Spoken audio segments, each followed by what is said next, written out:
H killer. No cap. Yeah, fuck nigga, no cap. Get back, little nigga, get smooth, thinking that shit rap. Blew a lot of money, but I made shit back. I'm a big dog, little bitch, this facts, fuck nigga, no cap.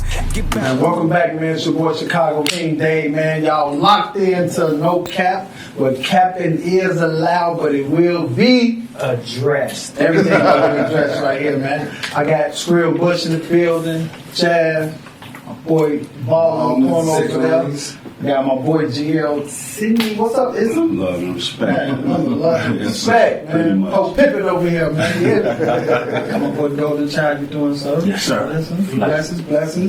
Special guy right here. Indeed. But I want to really kick this off because all this week I've kind of been in my feelings. Yes, sir. And I've been in my feelings for like some good reasons. I feel like we losing kids, black women. It's like everything black is like it's just dying just quick. Like we don't have no type of respect for life. And you know, I want to say rest in peace to Melissa Ortega and Derica and all the other women and you know the men as well. But it be touching to me when I go on Instagram or Facebook and I see a beautiful black face coming down my timeline. That's really been bothering me. Like Derica, 74th and Vincennes, sitting in a car. Her niece run upstairs to grab a cake. They headed to a birthday party. Shot in the face 4 times, hit in the chest 5 times. You know, like what's going on in the community where nobody's respecting the grandma, the women, nor the children. It's like the guys just jumping out the car, just rapid fire with these switches, and they don't care who they hitting. I know in 1994, if anybody know the history of Chicago, they took down a lot of the organization, the heads and stuff like that. So that's really when a lot of the communities really started crumbling. Then they tore down the projects and stuff like that. So we really feeling the effect of that stuff today because we used to have people that we can call back in the day, like a Jimmy D or something. And, hey, they call over there for Shorty and them on 59 and put this stuff in check. Today we don't have that. Like what's going on with all this? Like how you feeling about this and how you feel? Go ahead. Oh, okay, yes, sir, brother. Like you talked about, removing the leaders, right? Our enemy knows the importance of removing the leaders of these organizations, right? We can talk about removing the leaders of the gangs, but I like to go way back before we had things called gangs established in our communities, right? So we taught that slavery started in 1619, right? But the truth of the matter is that slavery actually started in 1555, right? 1555. And there was a 64-year process, right?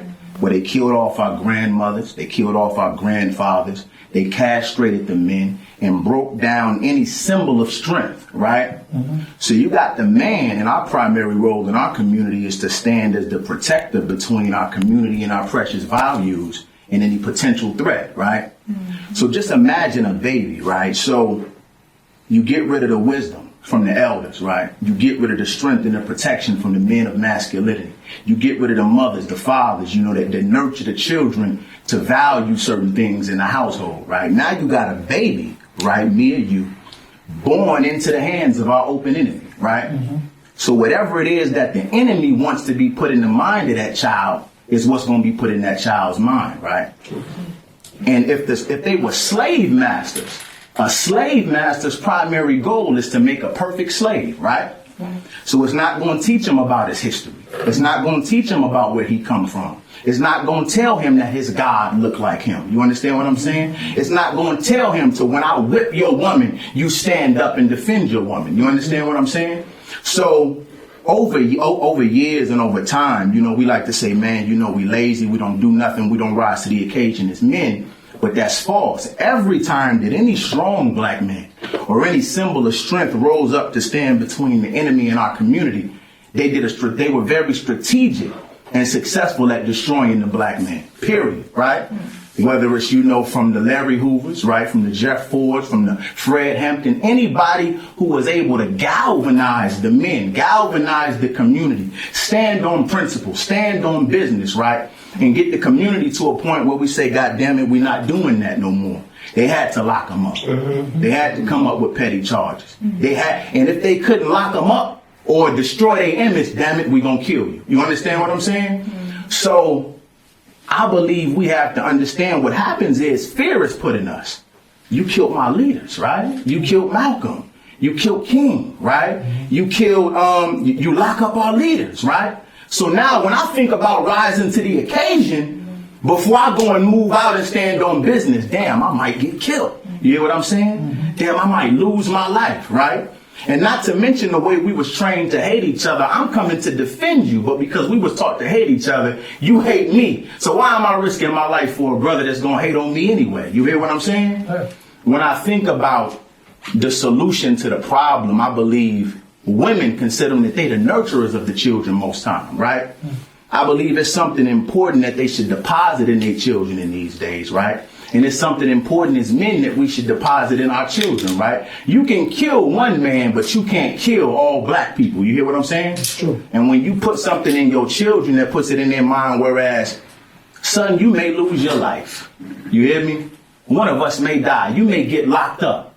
But that don't mean you don't go fight and stand to defend your people. You hear what I'm saying? That don't mean that if your brother get killed right next to you for fighting a righteous cause, that don't mean you pull back and say, no, I'm done. I'm not doing that. You hear what I'm saying? The Honorable Minister Louis Farrakhan said, it's not about when I leave putting another leader in place. He said, you all are Farrakhan. You hear what I'm saying? And in any organization, if they know, damn, I could kill him, but then I got to deal with his mans, then I got to deal with his children, then I got to deal with his wife, then I got to deal with his entire organization, then it's like, it's hard to kill a thought that won't die. You understand what I'm saying? So when I think about the solution to our problems, I understand they got rid of the man for a reason. They would take a man's hands and his legs, tie one side to a horse, tie the other side to a horse, beat the horse in opposite directions, and his body would split apart in front of his wife and children. You hear what I'm saying? In front of his wife and children. So that's fear. If my man, my protector can't defend me, I'm not going to buck this authority. You hear what I'm saying?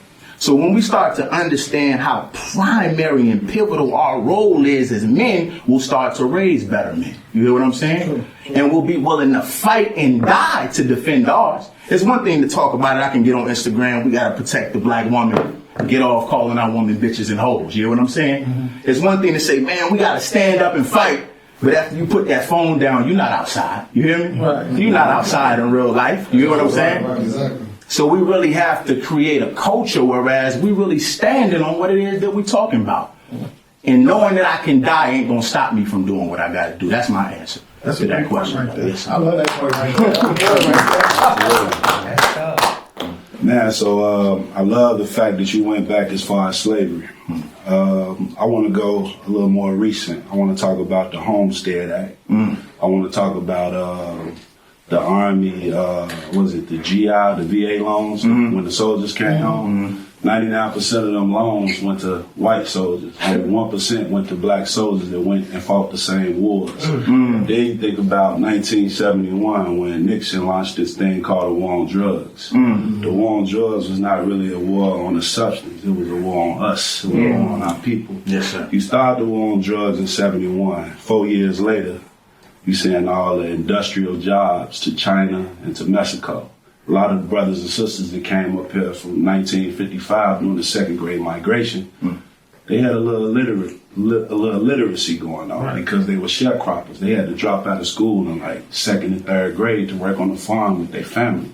So they come up here, they work in these industrial jobs. I went to Simeon. So going to Simeon, I used to pass 2 steel mills on the way going to school in the 90s. You know what I'm saying? They not that no more. All them jobs was gone, taken up out the hood. And then after that, you got Ronald Reagan coming in with his war on drugs, with mandatory sentencing, which gave brothers 100 times to 1 if you got caught with hard as opposed to getting caught with soft, which was the same thing. You know, you just add a little something that I wouldn't know about. You add a little, absolutely. The rich man, same thing. The same thing. Only thing is, see, they put it in our community to kill us, but we was geniuses. We figured out how to stretch it and make more money than they was making from it. And we didn't have the wherewithal to be understanding, like, man, we really killing our people. Correct. It was that, how I grew up on 87, my rites of passage as a man was when I killed my first mouse or rat in my household. That's when my brothers looked at me like, oh man, he a real one, he a man. Get that cockroach. Yeah. And I'm saying that was normalized. You know what I'm saying? This was like normal behavior for us, but that's abnormal.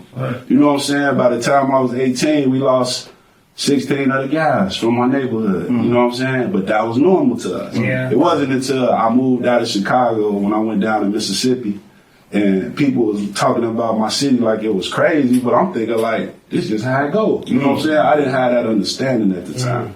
But fortunate enough, I was able to evolve. I was able to actually grow and develop as a man and begin to see things through knowledge, wisdom, and understanding. And with that being said, man, I was able to transfer that energy, that anger, that hatred that you spoke of that was instilled in us through genocide to the point where I had homies that graduated from Mahalia Jackson with me on 88th and Vincennes. They had to drop out of school their first day of school because they had to go to Calumet. Calumet was a different organization. It was a different neighborhood. Nickname the school, so small. You know what I'm saying? So I got homies that went to high school one time. You know what I'm saying? And they never went back just due to that because of fear of their lives. Because we had been subject to genocide. You know what I'm saying? We actually believed somebody head was broke off in a different direction. They was our opposition. But then when you go before that judge, all that colors and hats to the left and right don't mean nothing. The only thing that meant something was the color of your skin. And they separated us. It's divide and conquer. But fortunate enough, you know, it's brothers like yourself, where brothers are beginning to operate on a higher vibration, you know? Because like when you look at the youth, they be like, man, these shawties, they fucked up and this and that. And they try to point to them as being the problem, but really they are the product of the problem. The problem is social, economic, political, and educational. And with that being said, we are politically immature. We don't really know about politics. I was looking at a lot of brothers and sisters. They were celebrating. They was dancing for the people that's in office right now. I seen them dancing with pearls on and this and that. And this dude locked up more black men than anybody in the history of anybody's in the 90s due to the crime bill. This woman locked up more black men than anybody in the history of the state of California for minor marijuana possession. How do these two people who was going against each other saying that you racist and you racist, they come together and they the dream team for us? How did that occur? Because you put a black face anywhere with people that's not doing any research or don't know the history. Oh, it's a black face. Vote for Obama. It's a black face. Vote for this person. Because they black. But that same black face, she said, I am not about to say that I'm going to do anything directly or specifically just for black people. She said that before she got in office. But when she got in office, she did things directly for her mama's people. The Asian hate bill was passed. Her mama's from India. That's in Asia. We still fighting to get a lynching law passed. You know what I'm saying? So we've been bamboozled. I'm going to say something like, because, well, the situation that you bring up, right, that you both brought up, it made me realize, I've been new, but it made me realize that the problem is so deeply rooted in real life, but our culture is unknowledgeable to this information, right? So even the people that's knowledgeable, which is not the masses, and they talk like this, in our culture, it gets called an excuse instead of us equipping ourselves with this knowledge, right? And realizing that the question he first asked, it really is deeply rooted. But our culture really, as the masses, won't accept that this today's problem come from 1555. Like reality. Come from Homestead, 1971. Everything is, from people I be around, is, oh, that's an excuse. Get up and do something. Like, bro, this really is deeply rooted from, like, we really got some healing and a lot to do. But the thing about it is, like, it's not popular to be smart. Right. You know what I'm saying? Like the more that we make, like, it's okay to be successful, cool, doing other things outside of basketball, rap. You know what I'm saying? Like, outside of, like, education. You know what I'm saying? Like even if you say a word that's intelligent, you know what I'm saying? You like, Like, you trying to change, you trying to be smart. You know what I'm saying? Like, motherfucker, I am smart. That's the goal of life, to be educated and to keep elevating. But this has deeper into our culture, bro. It's like, this shit's so deep, right? That the people that do stand, he mentioned it. The few leaders we do have, like right now, I went on his page and I saw that he did, I don't know how close, but he did with RZA. I follow RZA, Muslim brother. He for the culture. All he do is talk, that knowledge. You feel me? But he talked so deep that social media blocks him all the time since I've been following him, and that still don't alert our people. Like, why they keep blocking him? What he's saying has to be something truthful, something. You know what I'm saying? Like, at what point can we try to get the masses to understand how on board? Like, I feel like RZA is part of the nation we with is the only reason, because somebody like us who's rocking how he rock, we really not protected because our people scared. They already instilled the fear in us, like he spoke on, so it's kind of like we behind. But the thing is, though, and to focus back on what you were saying, and what you were saying, it's all about what's trendy, okay? So with the voting, no one did their research and tried to figure out what's really going on. Everyone went with what was trendy. If you did your research, Biden straight said on TV, the woman asked him, "Do you feel bad about the bill that locked up all of the men and took the men out of the households?" He looked her in her face and said, "You do know I wrote it, right?" Yeah. So it's basically saying, no, I don't feel bad, and it is what it is.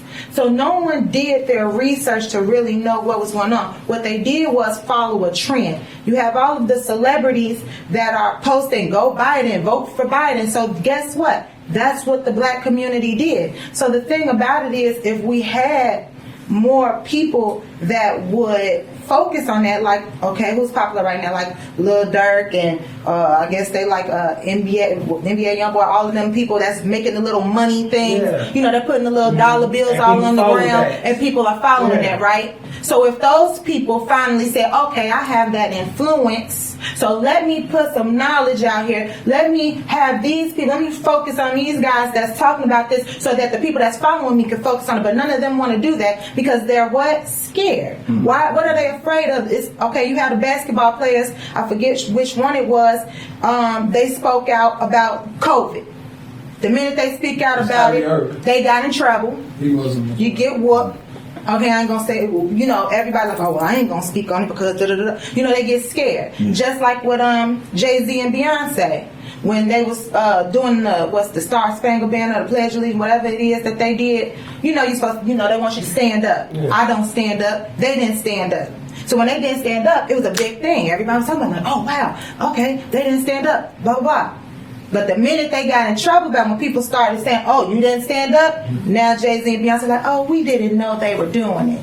We didn't know. So that's my thing. Like, if we had more of our leaders, well, not leaders, but more of the like popular influencing people, put people on a pedestal that needs to be up there, we could get more knowledge. I would, if you don't mind me touching on. Thank you, sister. Thank you. A lot of what you said is very true. I feel like we got to go to the root, because if we keep on focusing on the branch, we won't focus on, what's causing the branch to grow like that, creating the branch. Mm-hmm. We got to go to the root. Dig it. The Honorable Elijah Muhammad said, if your enemy won't treat you right, why would he teach you right? You understand what I'm saying? Mm-hmm. If he killing you, tearing you apart with horses, putting poison in your food, you hear me? Murdering your women, raping your... If this is how he treating you, why would he teach you how to be an upstanding man? Why would he equip you with what you need to defeat him? You hear what I'm saying? Yes, most of our people are in our enemy's educational system, right? Am I lying? No. Most of our children who watching this podcast, and I don't know if you all have children here, I'm sure you do, public school, right? Correct. And when they read through their history books, the white man look like God. You hear what I'm saying? Mm-hmm. When they go through their history books, you damn near gotta scroll to the back of the book if you find something to boost your self-esteem about who you are. It's his story. It's his story, right? Mm-hmm. So If most of our children and most of our people go through our enemy's curriculum and educational system, when they graduate and when they finally get out in the end, do you think they're going to be equipped to combat the system that the enemy set up? Of course not. The answer is no, right? Of course not. I was talking to a brother named Cartier. He's a police officer out in Harvey. He's an FOI as well. But there was a white security guard. A brother was acting up. He was out of line. But Brother Cartier, the way we train, I put it like this: the FOI, we are taught to be obedient, militant, humble, tolerant, courteous, honest, independent. Is that an acronym, FOI? Fruit of Islam, right? Fruit being the best part of the tree, right? You plant the apple tree and you're not waiting for the bark to come out, you're waiting for that apple. You hear what I'm saying? So the fruit is the best, right? And that's what we train to be. So in any field, we strive to be the best. We taught to strive not to let no one excel you in anything, right? So there's a white security guard that comes up and smacks the brother in the back of his head while my brother Cartier is holding him to the car. My brother had to summon everything in him not to smack the hell out of the white security guard, right? Because regardless of the fact that my brother is out of pocket, it's something that's put in us. We love our people. And the only reason he is this way is because he was raised under your tutelage. You hear what I'm saying? So when you go back to the educational system, I worked in Chicago public schools, right? And I thought I knew about my community until I actually worked in Chicago public school for 3 years. And you can talk about the community as much as you want to, but until you spend time in them schools, you don't really understand how we get to where we are today, right? I'm looking at little babies, man, children coming into school with the same clothes for a week. You hear what I'm saying? For a week, right? I'm looking at children at the lunch table. You want your food, you want your food, you want your food, you want your food, because he's not going back home to nothing. We walk to the porch to see how he living. The grandmama don't want him. Yeah. You hear what I'm saying? I'm in the hallway, I'm talking to most of the young black boys, and I'm like, man, you know, how's your relationship with your father? I don't know my dad. How's your relationship with your dad? My dad is dead. How's your when the last time you been with your father? I don't know my dad. My dad is dead. I don't know my dad. My dad is dead. Yeah. Right? And if the dad is not locked up or dead, he working all day, right? And he not around. The way that this system is set up, the man is removed in every environment, right? God damn it, you can't get government benefits if a man is in the household, right? Talking to the women. If they understand the importance of the man, we got to start to understand the importance of ourselves in the community. So when these young black boys don't get the opportunity to talk to me, or talk to you, or talk to GL, or talk to solid black men, that's going to tell them, no sir, little homie, that's out of pocket, right? That ain't right. And then after talking to him, you can talk to me all day, but if you leave me back in this environment, you know, we taught that sometimes it's quantity over quality.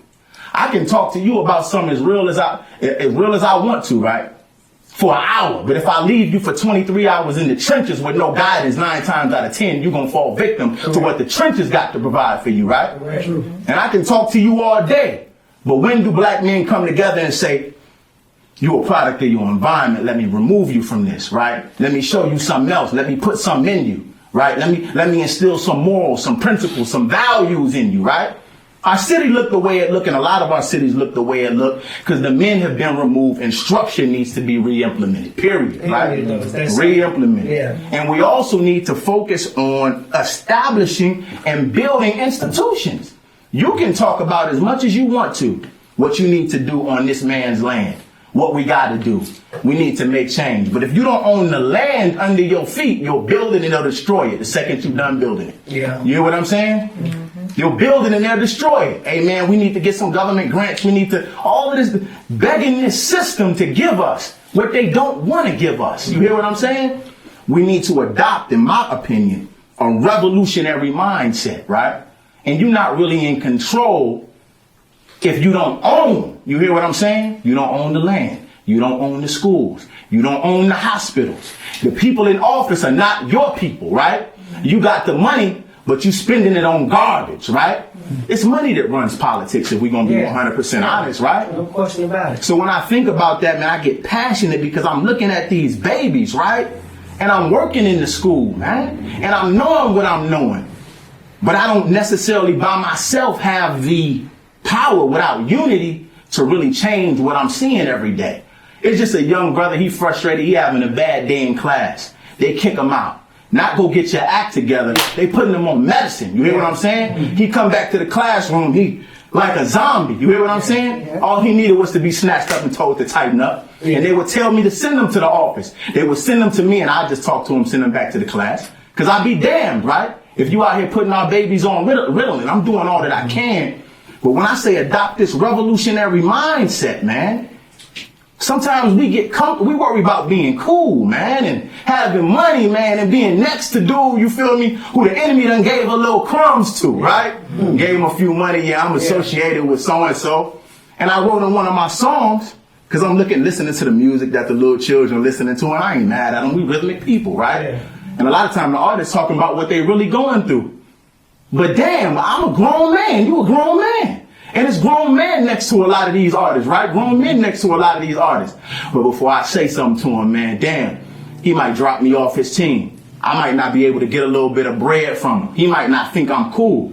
And you more so worried about your financial acquisition of what money you could get from him as opposed to telling him tighten up. Yeah. You know what I'm saying? We got to do better.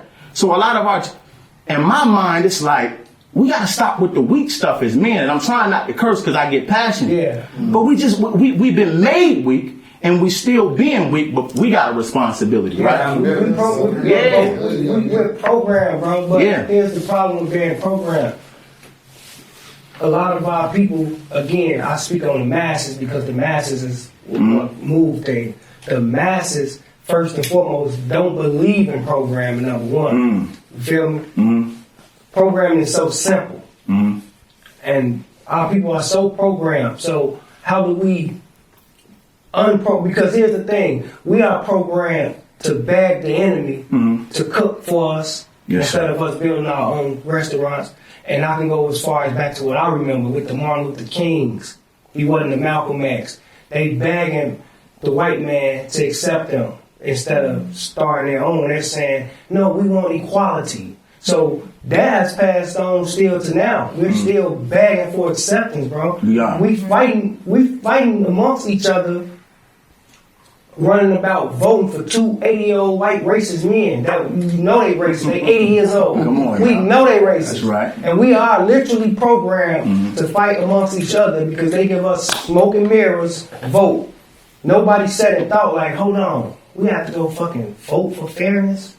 So we about to go vote. So if we pick him, he can legally say, y'all shouldn't have voted for me. I had a right to do this. Ain't nobody thinking how deep and dumb that is. We got to go run and vote for two white 80-year-old men. And then when one run, first and foremost, we're voting. They're telling us to vote. So they're telling us millions of people, they about to run the country how we want the country ran. How in the fuck are our votes about to matter on how running the country when we don't know shit about nothing who we voting for? We don't know the laws. The people in power don't know no laws. That shit take 10, 12 years, man. You can't just go say, oh, go do some research, go read about somebody. Do you know how long? Them people don't know this shit, man. You think we gonna learn it? Right, so I got so with that, I'm glad you touched on it because we got something going on today in office about the vote, about the black vote. I know y'all aware of. I'm not. It's supposed to be out there that they're trying to take away more and more of black rights to vote. You know, Mitch McConnell got up there and said something that was about black Americans and regular Americans. Like doing more voting than it was like black people are voting more than regular Americans. He tried to put a line of separation. I don't know if it was on purpose or not, but he tried to put a line of separation between black Americans and regular Americans, which is quote unquote white Americans, right?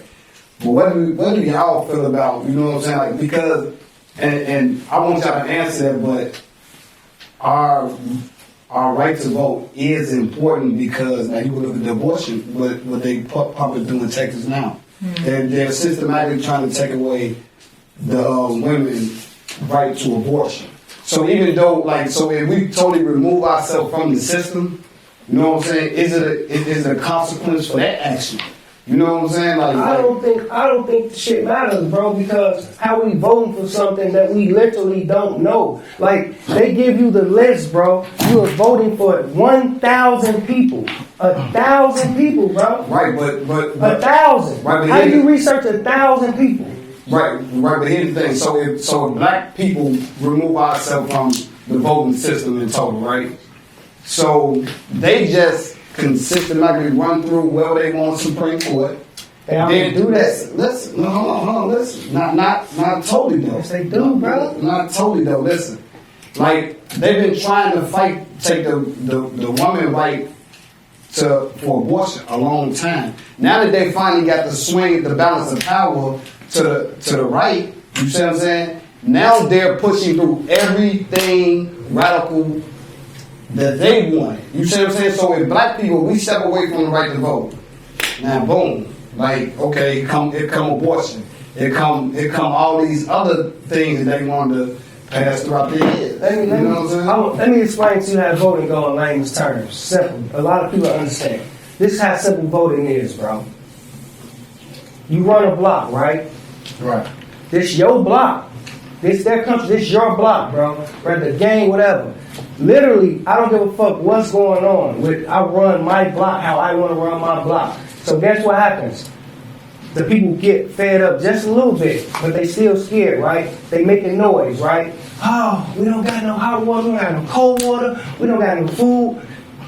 The man in power simply says, you know what? They getting on my fucking nerves. They making too much noise. Get them a little bit of cold water. So now you don't have no hot water, but the situation you were in, they gave you drips of cold water now. So guess what?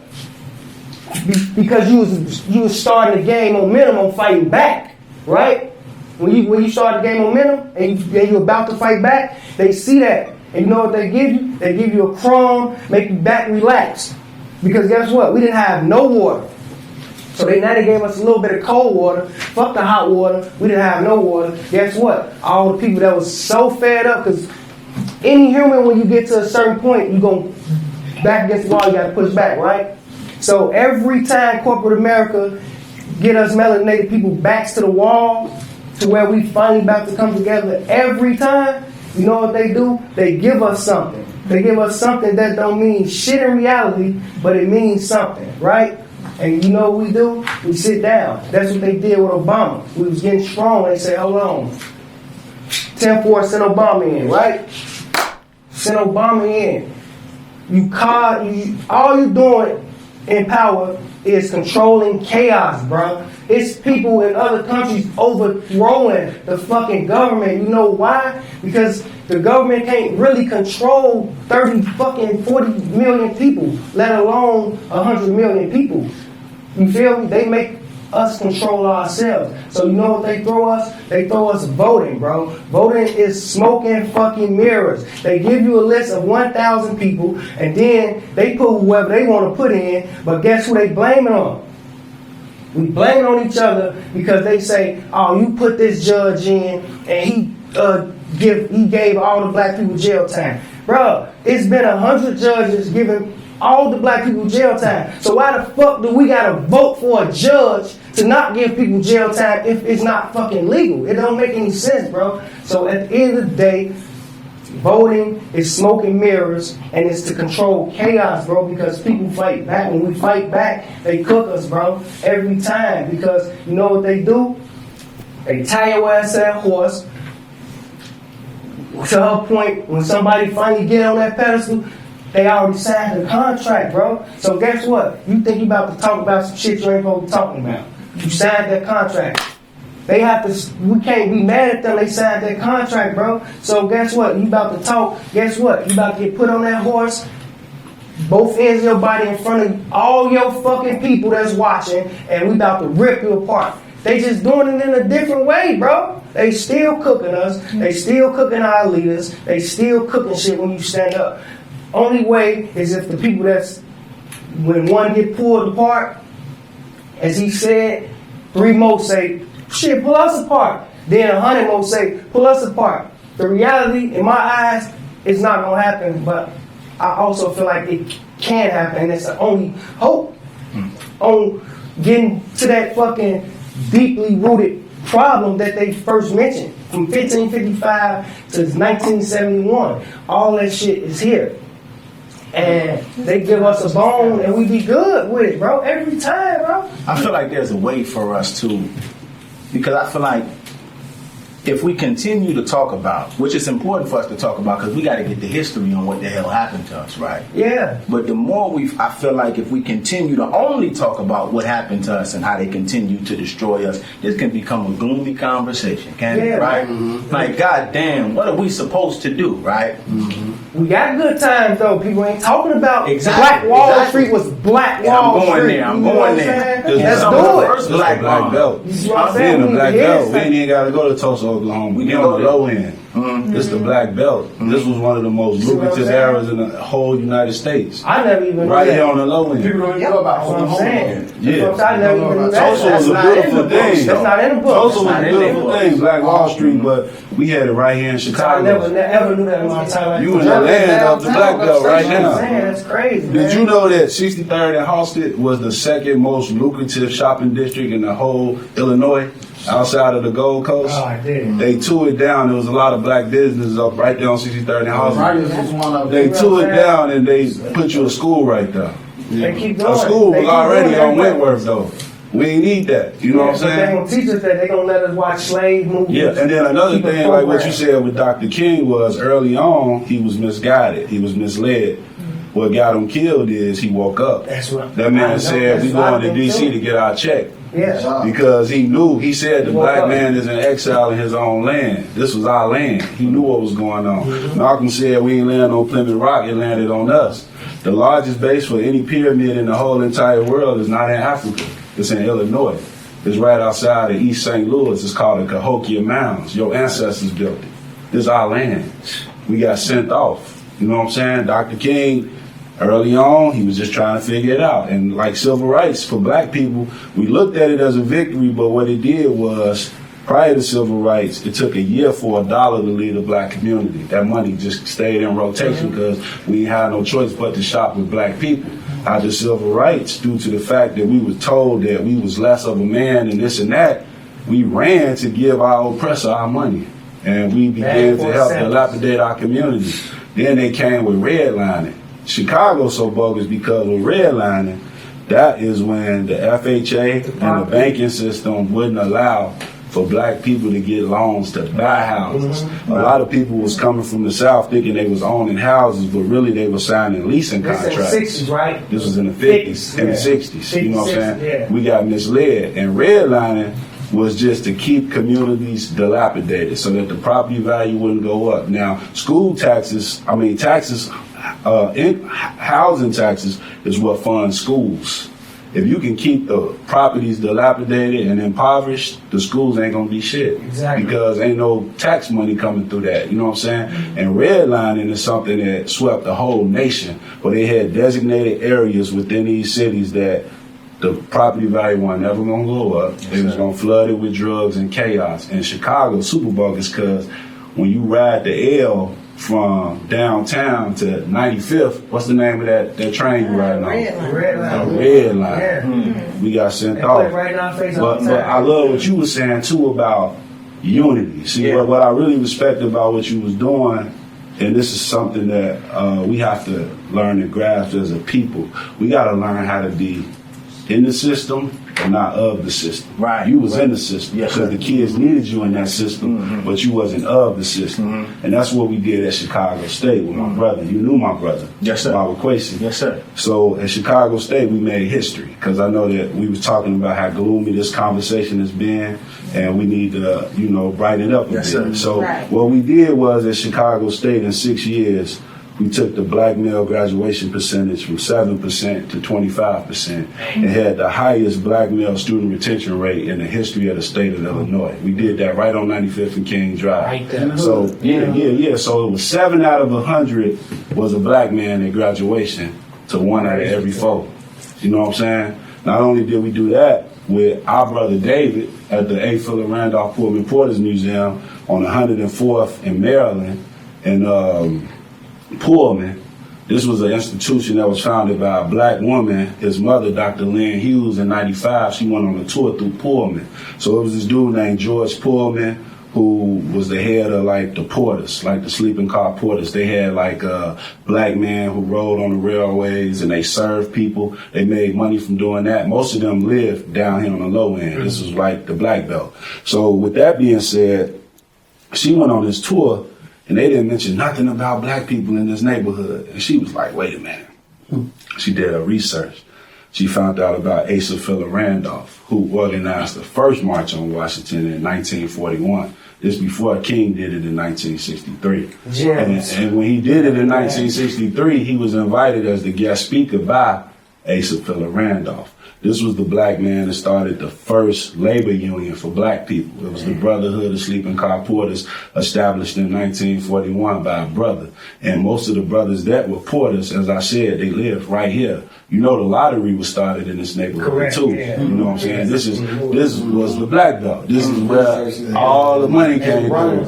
Sam Young, Eddie Jones, and the Jones brothers. These were brothers from the South who came up here. They knew how to do that number stand. Italians ran them out of town. Italians ran them out of town, and then the government ran the Italians. Yeah. So we always had lucrative ideas and prosperity. It's just the moment in which we began to excel at these things, they found distractions, and they found a way to get us to be more embracive of symbolism over substance. Yeah. Like I seen recently, and rest in peace to Maya Angelou. I think she was a phenomenal doctor, a phenomenal poet, and I'm very happy that they put her on the quarter.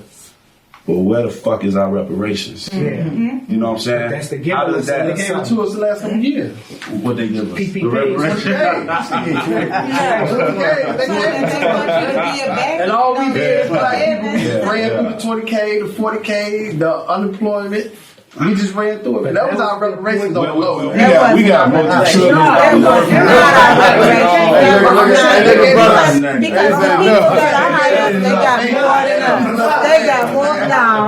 All the people that got that shit was the people that wasn't even working. Shit. I gotta say about what Brother GLC was saying, I just sat here and felt like I was in history class for a second, right? Hey, now look, in my heart pumping, Our history class. right? My heart pumping, I'm excited, my esteem is going through the roof, because he teaching me about what my people did. That's what I'm saying. Our story. That's just in what? 2-3 minutes, Yeah, right? exactly. Now imagine our children going to school every day learning about what we contributed not only to America, but to planet Earth and the universe. Oh, absolutely. You hear what I'm saying? Absolutely. So it go back to education, man. You go through their system, they're not going to teach you how to vote them out of power. You hear what I'm saying? True. And then the vote now, it's processes and it's stages to separation now. Because the end goal, I'm saying the end goal for us should be separation, right? I don't want to live under my enemy's control, right, and rule. I don't. But we're not just finna get up right now, pack our bags, and get the hell up out of here. We're not doing that. Who the enemy? The enemy? We can be enemies to ourselves. We do be. Absolutely. Because it's confusing when people will be like the enemy. Because this. There's a variety of enemies now. So to me, it don't be like the white man. When I look at him, damn, it's the enemy too. Because that's kind of like you said, like this is how we've been bred, this is how we've been raised. From the white man. So Kinfolk ain't kinfolk, that's right. who really are we fighting? It's like we fighting ourselves, we fighting them, and it's kind of tiring. Again, We taught it's a war on two fronts. Minister Ishmael and the minister said it's a war on two fronts. It's hard to fight the enemy when you're and how right can at we get home. this better? So when you got people like, I'm gonna switch the subject, but I'm gonna still keep it there. So when you got people older like Whack 100, right? You got somebody like Bobby Smurda, right? He took time for his homie, the gang, everything that was going on took his time. Then he get out of jail, and normally as an artist we say, you can't be in the streets. Let's make some happy music, make something different, right? Yeah. Bobby dancing, he popping all on the floor. I don't find nothing wrong with it. The man could have just spent 40 years, the rest of his life in prison. Yeah, absolutely. Then you get somebody like Whack 100 that's calling him zesty. That's saying him and Gilly, they gang. Yeah.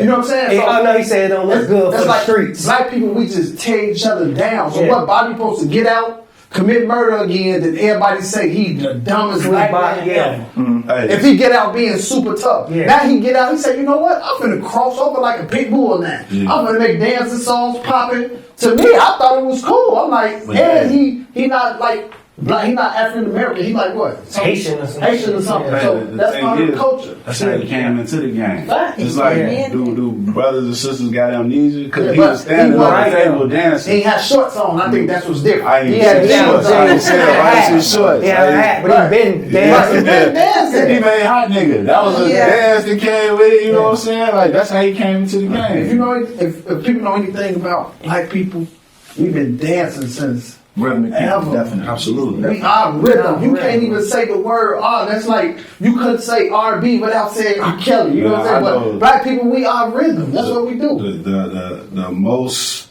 accredited guys that I knew in the streets from where I came from, some people may say they was like what they would call drillers and this and that. All them niggas could footwork. Yeah. Back in the day. Yeah, footwork. They did that. You know what I'm saying? They could dance. Not for real. That's kind of that's real. But what you continue to make me think about is leaders, bro. Yeah. Leaders, man. What type of leaders we got around us, right? Yeah. You got a young artist, right? You got to pump something into him, give him wisdom, give him game, right? But what happens is this: we taught they gonna give you the money, but you can't be smart. Right. And if you smart, they're not giving you the money. Yeah. You hear what I'm saying? Sure. It's one or the other, right? I feel like, man, I can shake hands with you and know you standing 10 toes. I can shake hands with GLC and know he on principle. My brother's in the corner, right? We shake hands and we make our mind up as men, right? The protectors in the community, certain stuff we not doing no more, right? You can't go into certain communities, right? White communities. You see how you see certain black people in certain videos, right? And the white dude come out the house, nigga, what are you doing here, right? What are you doing here, right?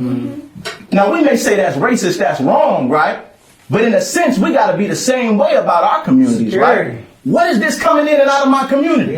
What's coming in and what's going out? You hear what I'm saying? And it's a certain level of, they get angry, right? Because some of them are racist, but at the same token, my women are in this community, right? My children are in this community, right? Grandma in this community, the babies in this community, right? So it's not only about you setting your physical foot. What type of information am I allowing into the community?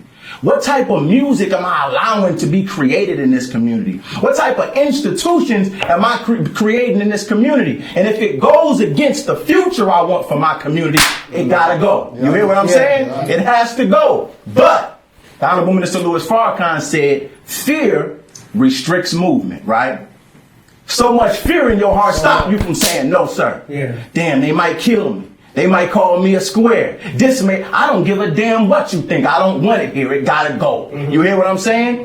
And you can think about you got police, right? They govern community. You got gangs that govern communities. You got mafias that even govern communities. And the sole purpose of a man and a protector in this community is to ensure that the community has a bright future, right? And make sure that him and his is good. My solution to the problem, I would say, and this is not the overall solution, but we got to stop being scared to say, little homie, you can't do that no more, right? You can't do it no more. Man, I don't give, it was a young boy in the school, right? And he was acting up in the lunchroom. And I'm like, you're going to have to stand in the hallway if you're going to keep on acting like that, right? And he was a little young menace, but I love my brothers. You know how they get sometimes, right? A lot of times they very emotional, no real male figure, right? See mom snap off, they snapping off, right? That's how it go most times. So he in the lunchroom acting up. The other security guards are just like, man, that's just how he get. That's how he be sometimes. Instant weakness, because you another man saying that's how he get sometimes. You're not checking that, right? That's what I'm thinking in my mind. That's how he gets sometimes. You just got to let him do that until he calms down. All that type of little weak stuff going on. Now, I'm not going to say I'm going to force him. But if you in this environment and you creating a nuisance and I can no longer control the lunchroom, you got to step out for a second. Now, this is what happened. So we step out in the lunchroom, I close the door and I say, get it together. You know, we can talk when you calm down. Now, as he in the hallway, I come back and check. And fuck you, I ain't trying to hear none of that shit. And he getting all in my feelings. And I'm like, you not like that. That's what I'm telling him. You not really like that, right? I'm telling him he not like that. Now, the other teachers is like, nah, I don't want no problem. I said, I'll get back to you when you're ready, right? I come back into the lunchroom. And then I come out. I say, you gonna be all right? He like, and then I told him I loved him. I love you, brother. You hear me? I love you, man. I'll cry. I said, you can get his, I love you, right? That's what I told him. And he, right? And then he calming down, he going down. And now I can have a conversation with him, right? I can have that one-on-one. But the fear of what may happen to me, from the outside looking in, I'm going to leave that alone because he may steal off me. After school, he may bring his gun. He may shoot me. You hear what I'm saying? He may get his guys to jump me. And fear is false evidence appearing real, right? So you thought that's what he would have done, but if you know how to deal with the young brother and give him the love, he's not getting that home, maybe you may get another reaction, right? But he wouldn't experience that if a man wasn't present. You hear what I'm saying? Either in the school or after school. I am imploring us as black men in our community to assume our responsibility and stop making excuses and being weak. That's where I stand with it. And stand on principle, be there after school, in school, be around, because what you know, they need. And they not getting it. It's going to either come from the music, a music video, their mama snapping off, popping off, but you will be surprised what a young black man could be if he had a role model like us in his life. You hear what I'm saying? That's how I feel about reforming our communities. I agree. So here's the thing, right? We have to work on getting the message that you just put out. We have to work on getting that message to the masses, because the messages that lead our masses is WAC 100 message. Right. The platform he on, the masses hear that message.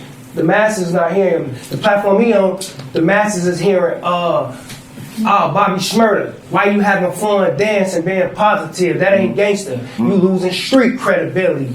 Now, this is WAC 100. It's supposed to be some OG gang nigga or some shit, right? But you 50-something putting out, telling the people, oh, y'all watching Bobby Shmurda. He was that nigga when he was locked up. But now he out making money, dancing, having fun. And free. He's free. He losing his street credibility. And the mass is like, yeah, why he dancing? That's gay. And well, the thing is, he can't lose street credibility because he took more time for his guys. He could have been out. That's my point. Yeah. But the mass is not hearing, because we don't have no one to break down how WAC 100 sounded, because he has the platform to talk the shit really goofy. You critique a man that did a 7-ball, like the real streets know that's rare, bro. He took extra time for his homie to take less time. Absolutely. And you didn't say nothing about that. You talking about him dancing. But it's a whole mind thing, right? Like even that what y'all just said, like the concept of we get credibility as men because we did jail time. Right. You see, you don't know what you just did because you can't even get WAC 100 no credibility. You see what I'm saying, as a leader? Because what I feel like is this. I feel like we as a black community, we quick to tear down our own leaders. And if like we the first ones that jump on, oh, I knew you weren't real. Oh, I knew you was doing it for money. Oh, I knew you was fake. I knew you was trying to do something, be somebody. Like if you look at all our leaders who accomplished something, this is my, like, you look at like, and I don't agree with everything they did, but their accomplishments, I salute them. You see what I'm saying? Oh, you just got that because you was a part of Illuminati. Hell no. What you telling me is that lady, that black woman, like Oprah don't have enough grind and grit like them white motherfuckers did. You know what I'm saying? Like the Obamas don't like why you gotta be a part of Illuminati? Why all our people gotta be connected to some white system? You know what I'm saying? Like we need to get credibility as who our real leaders are. It's not a white 100. You see what I'm saying? Like that's we need the to point that I just exactly. made, bro. No, I'm just saying we need to tear down those. Yes, sir. And Absolutely. upbuild the ones who rightfully deserve it because they built their shit from the ground up. But that ain't You know cool. what I'm saying? But that ain't cool. But that's what I said though. Fuck doing what real cool. The real ad, no matter what we say at this table, that's just not cool. Yeah. I wouldn't say no matter what we say. But those not the leaders though. That's why. Because the people, see, this what keep happening.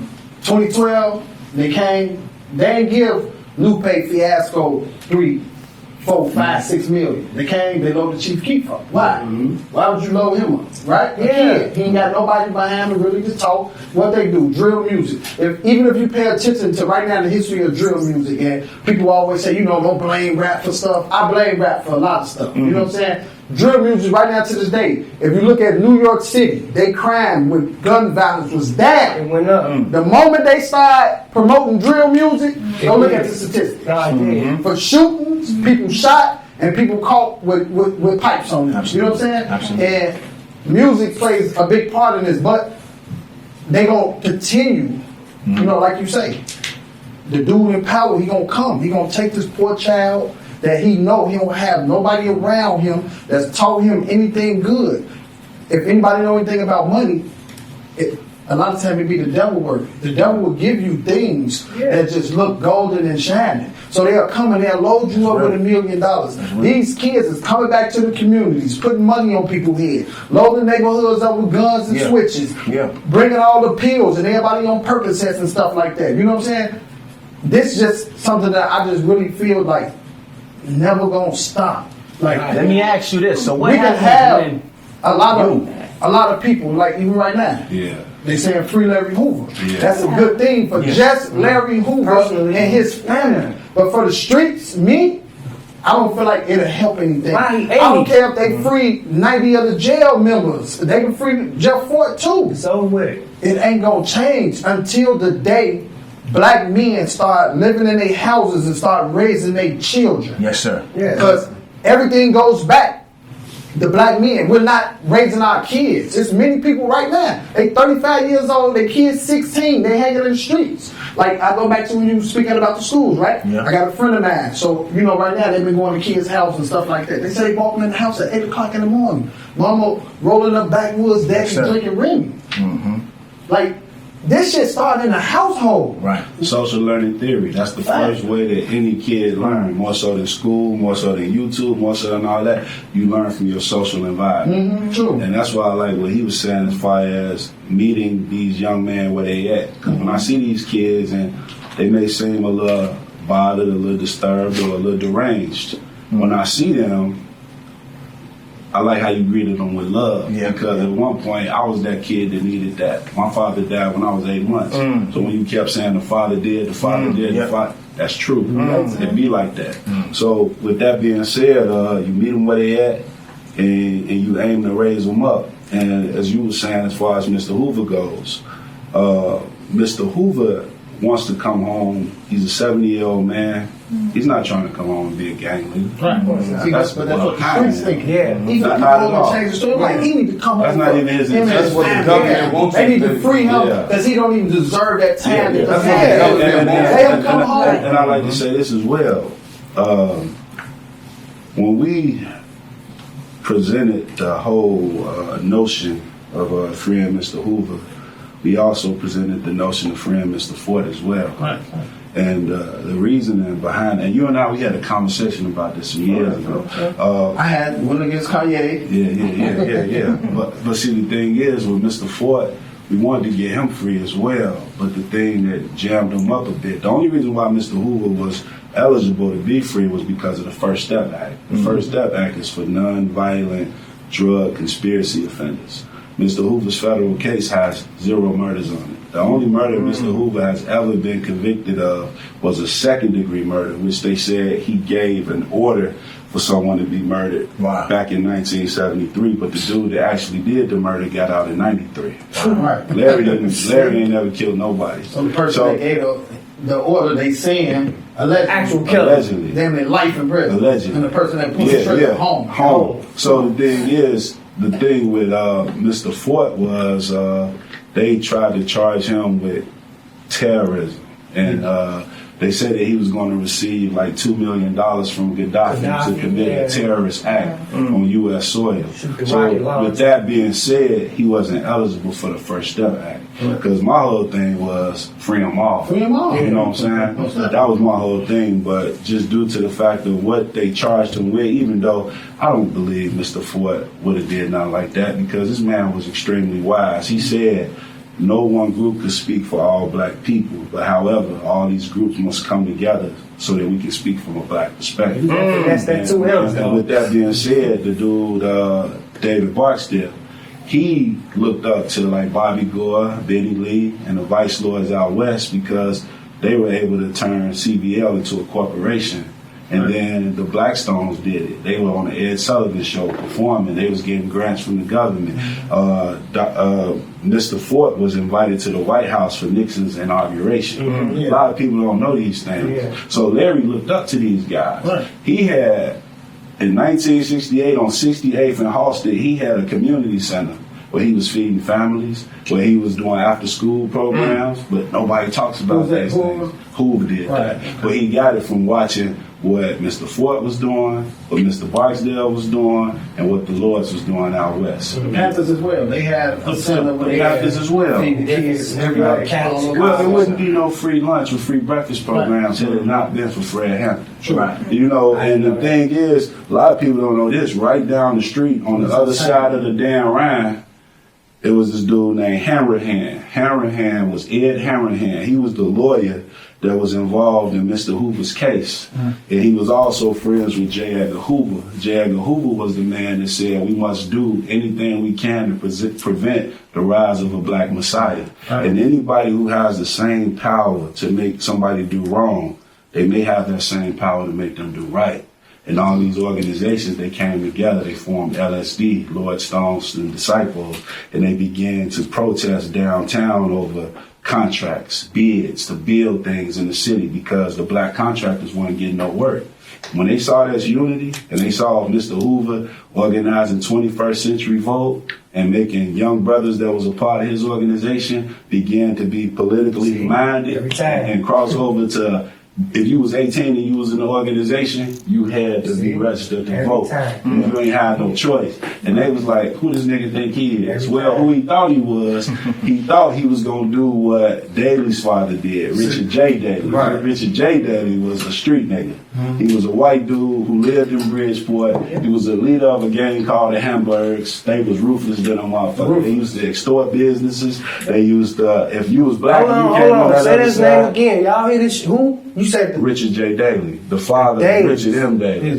You know what I'm saying? And Hanrahan was this guy. So the thing is, when Daley got in office and became the mayor of Chicago, in the midst of him becoming mayor, man, it was like 4 guys that was in front of him that could have got that spot, but they just magically just died. Heart attacks, things like that, like strokes, fought down in their sleep, and he got the spot. And when he got the spot, in order to work in City Hall, you either had to be from Bridgeport, or you had to be doing business with somebody from Bridgeport, or you had to be married with somebody from Bridgeport. They were so slick that downtown is 2 buildings. I believe it's City Hall, and it's another building that's identical to that building. In order to get the next building done that was identical to the first building, they made 3 times the amount of what it cost to build that building.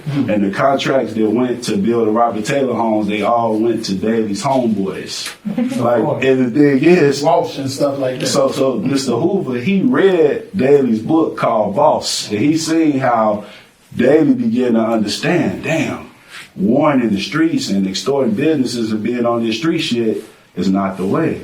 Politics is the way. And they didn't even refer to Daley as Daley down at City Hall. They called him the man on the 5th floor.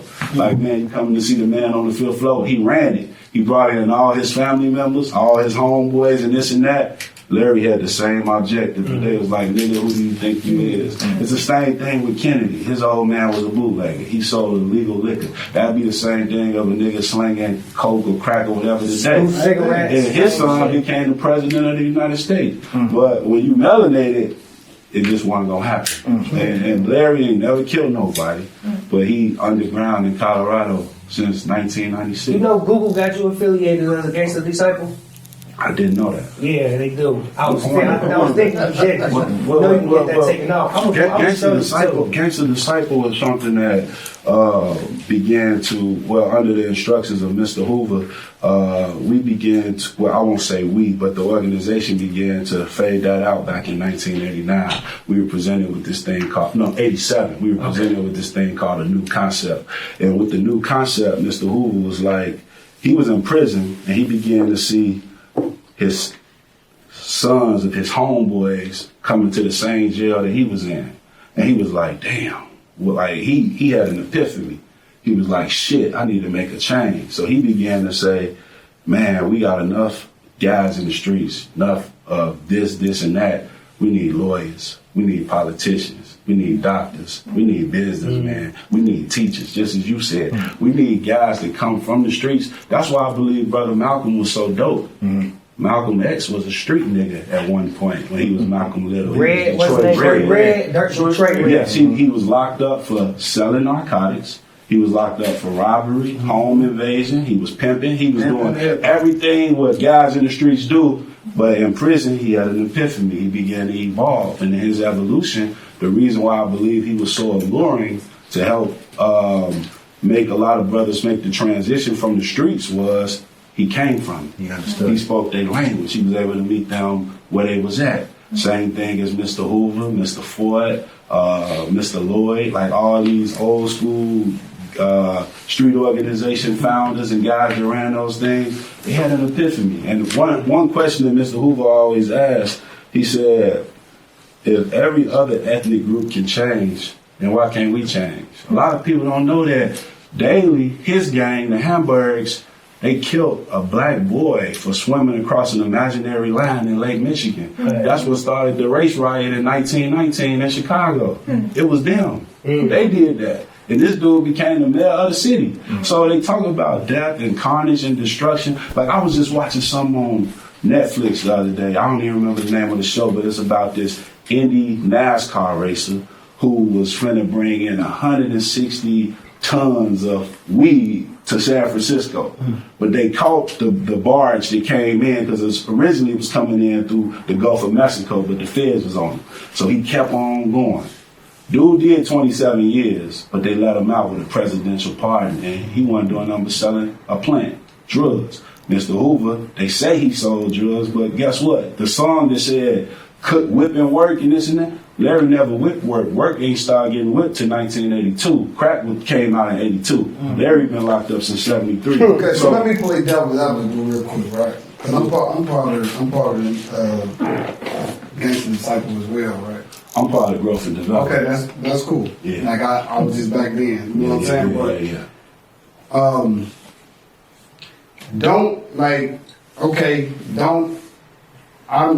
A lot of people got killed.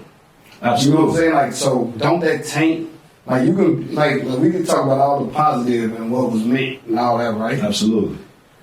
Like how they look at it is, but y'all still did this. Okay, so let me This still happened, hold on. Okay, This still happened under the leadership of, do that taint not the whole movement? You see what I'm saying? Like I would like to say no. The reason that I say no is because something that Mr. Hoover always says is that illiteracy and crime go hand in hand, right? So do you know what the average in 2022, do you know what the average medium net worth of a family in Inglewood is right now? Right now in 2022? 25,000 some 19,000. Even lower. 19,000. Do you know the average net worth of a family who lives on the Gold Coast right now? The average income of a if you live on the Gold Coast, the average income is $75,000 a year. The average income of a person living in Inglewood is $19,000, bro.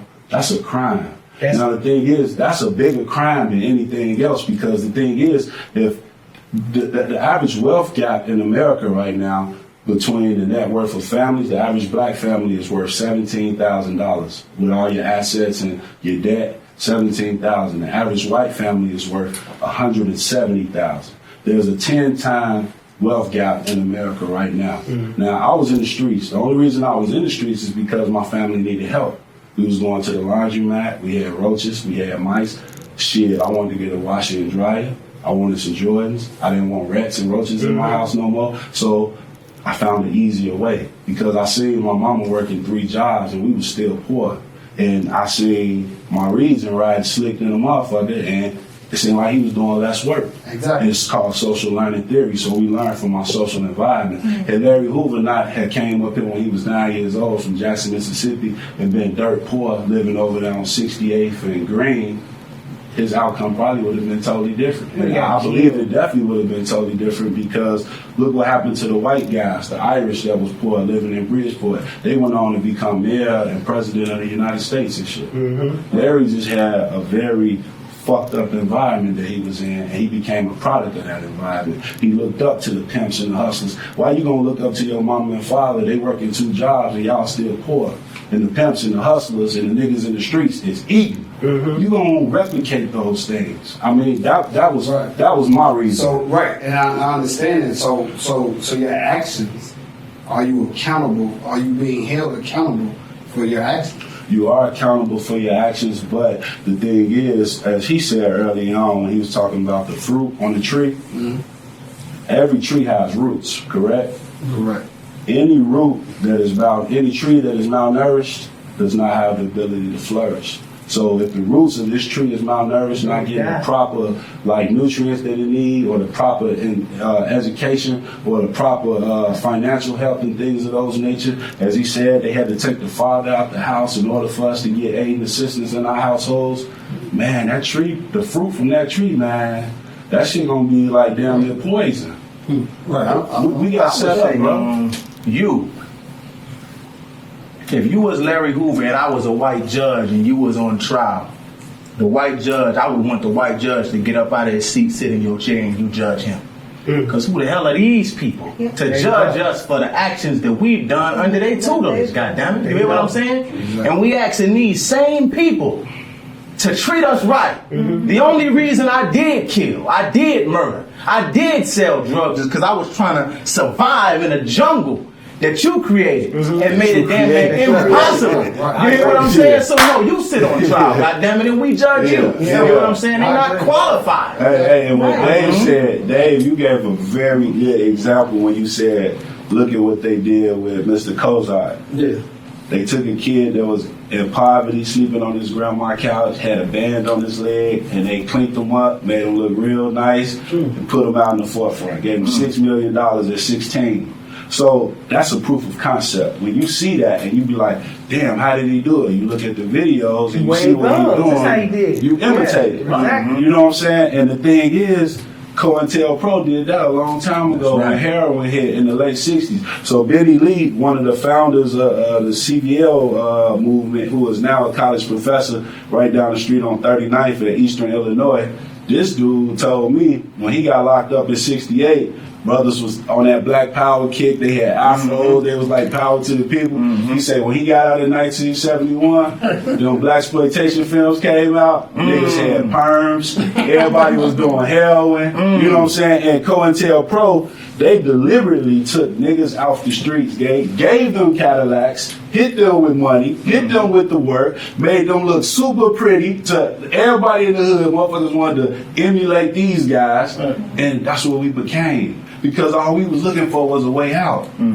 Like I started rapping because I was looking for a way out. You know what I'm saying? They was doing other things because they was looking for a way out. The thing is, if you got an option to make $500 a week or $500 an hour, what you gonna do? And the thing is, if they not telling you that, hey, if you get caught with this hard, like if you had to do 1 year for getting caught with soft, for that same amount of hard, you doing 100 years. Yeah, you gonna go that's what they did.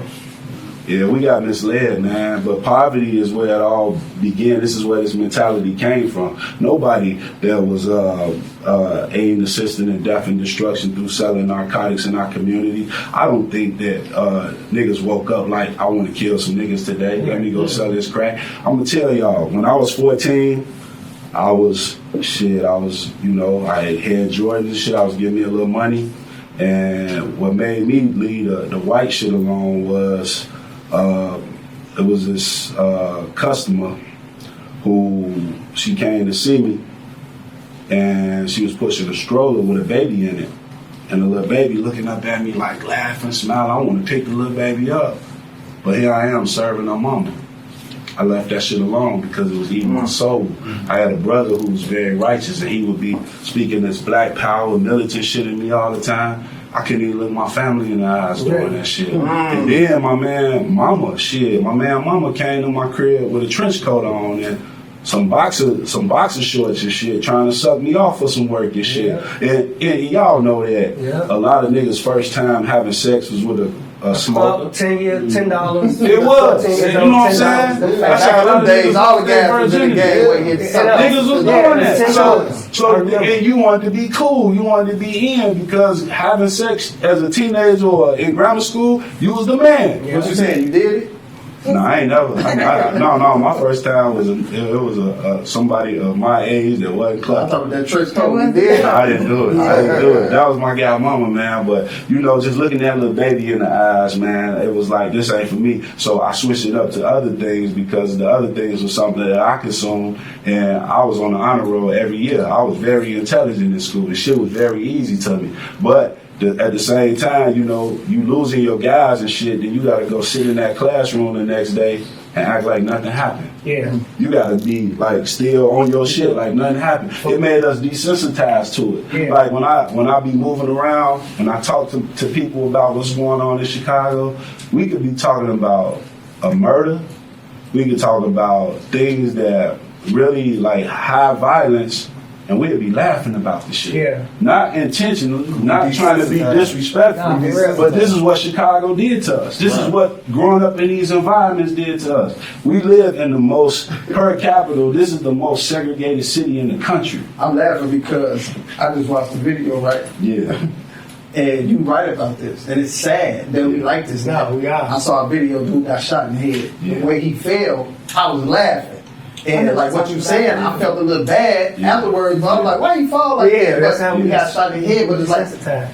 I didn't saw people shot in the face and that. You know what I'm saying? So it's like, I'm immune to this now. And you fucked us up. we shouldn't even be immune to all this violence and everything that we're going through right now. You know? Normal, but we it normalize is. it. You know what I'm saying? Yeah, we do, and we just glorify it. Yeah, I was gonna ask you that though. What did you say? Have you ever, like, how did you change your mentality from the drugs of thinking like, shit, somebody gonna do it anyway? Might as well be me. You know, that'd be a lot of mentalities as well. Well, the thing is, as I said, I had a brother. My brother, may he rest in peace. He worked for Bobby E. Wright.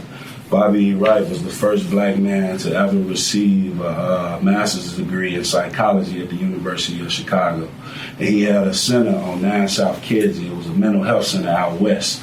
And from there, from going there as a youth with my brother and seeing our people coming in there, struggling, going through what they was going through, I knew at that time, and listening to Scarface, he said praying for forgiveness, trying to find an exit out the business. I was like 13, 14 when I heard that. And I'm like, damn, that resonated with me. You know what I'm saying? So with that being said, knowing that the system had already designed us to be in a position of failure, I wanted to aid and assist my brothers and sisters of the struggle to become better members of society, as opposed to helping play the role of genocide. Because like you said, Dave, you don't know who the enemy is these days. But the thing is, the oppression is not a matter of complexion.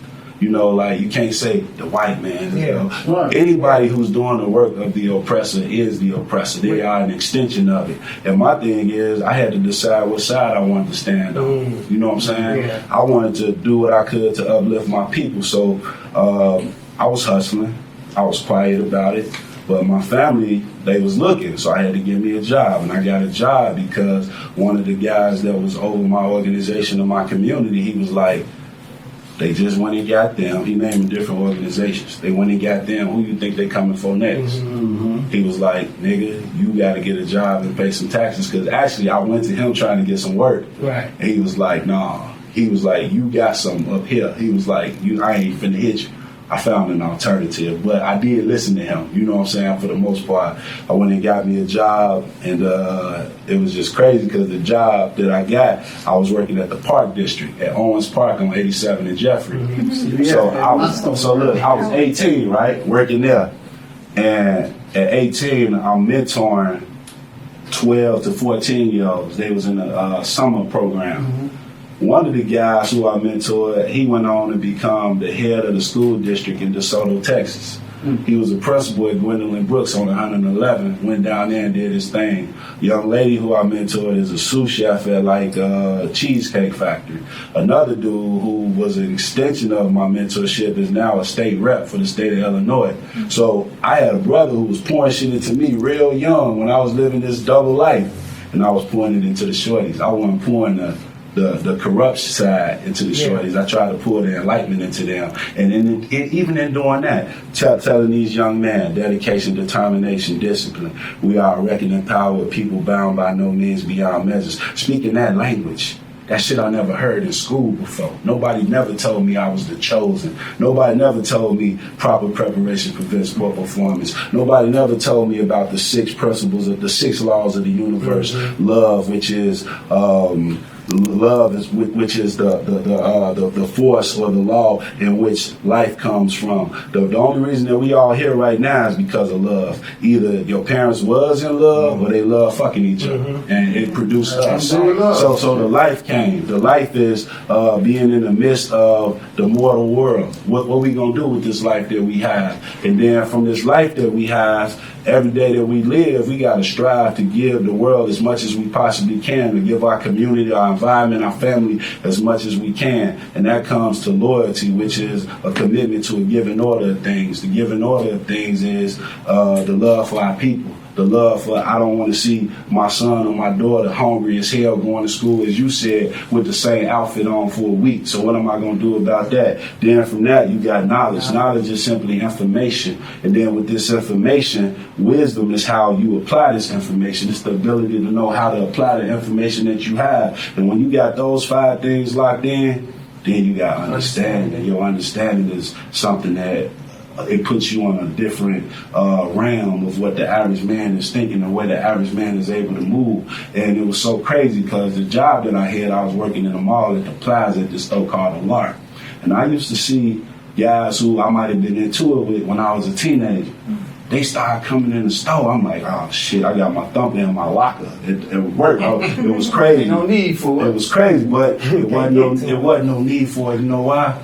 Because as these guys was coming in and shout, and they were seeing me, some niggas was like, I ain't fucking with him and this and that. But others, man, I began to realize that we were so much alike. And then as a shorty, like the guys that was over my area, they used to give me their cars to park and shit. I'm like 14, 15, driving Park Aves and shit. Got the other shorty folks mad, like, man, who this nigga, you know what I'm saying? Short bodies. It was like that. So with that being said, I started going out with the older guys that was within my organization, and I would see them with the older guys in other organizations that we was into it with as youths and shit. You know what I'm saying? And it made me realize that we all had a common goal. It was just growth and development and prosperity. That's all we ever wanted. But genocide got in the way of that. And with that being said, that's why, like, early on in my career, I won Grammy Awards and this and that. Whenever I came home to Chicago, man, I remember being in a building with the T's out west on Holman and Maple.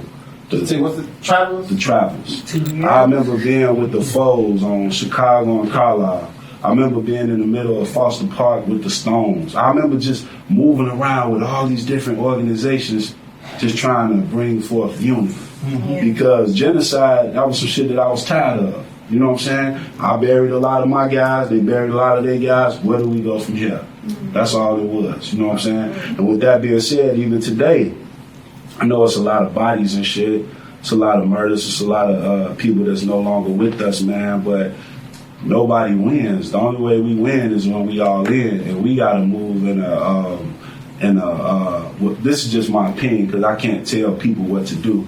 But we have, I would say that it would be more beneficial to us if we could unify. And then once we unify, as opposed to running to the Democrats or the Republicans, we be our own political party. And then we'll have some type of, our votes may mean something. If we all on the same page. You know what I'm saying? In the streets, right? Oh, well, the only reason I say that is because I come from street organization. We had governors. We had regions. We had first seat. We had second. That shit worked. That shit worked. And niggas wasn't just giving them spots. You had to earn them spots. No question. You know what I'm saying? You had to earn them spots. That game wasn't rigged. This game rigged that we play. Like it's like me and him right now. If we do a raffle, we can let whoever the fuck we want win after we sell 10,000 tickets. True. We gonna bring in our cousin. He gonna fucking get the winning ticket. The 10,000 we said gonna win. We gonna get his ass $80. And I would say that the game was rigged because the way that they brought down any black organization always came from within.